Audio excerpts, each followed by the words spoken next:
Prečo sa snažím zbohatnúť? Nie je to kvôli tomu, že by som chcel nejaké rýchle autá, alebo extrémne drahé domy, alebo jachty, vrtuľníky a tieto hovná. Hlavný problém, ktorý mám, je môj domček, ktorý mi spravil toto.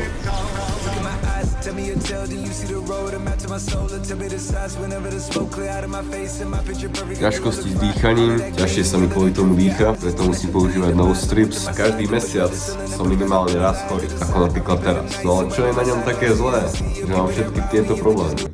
Plesne. Bol som u kožnej a robila mi nejaké testy a zistilo sa, že všetko to akné mám z alergie na plesne, že bomba, že ich tu mám všade. Keďže som každý mesiac chorý, nemôžem robiť to, čo mám rád, čo je cvičenie, chcel som začať behať, ale ešte som do toho nevyzdravel. A čítal som, že z týchto plesní môže dostať aj rakovinu, takže výborne. Samozrejme chcem zarobiť peniaze aj kvôli rodine, pretože však oni bývajú v tomto dome so mnou. Tie plesne nie sú dobré ani pre nich, takisto dlhy, pičovinky. Taktiež moji rodičia pracujú v práci, ktorú nemajú úplne v láske. A som si vedomý toho, že tak ťažko pracujú iba kvôli mne a môjmu bratovi. Takže chcem sa im za to všetko odvďačiť tým, že ich vykúpim. Keďže majú ešte 20 rokov do dôchodku, tak to chcem stihnúť do takých 10 rokov. Takže prachy chcem zarobiť kvôli zdraviu a kvôli zdraviu ostatným. No a takisto nechcem ísť robiť. Mám príliš veľké ego na to, že by mi niekto rozkazoval, čo mám robiť.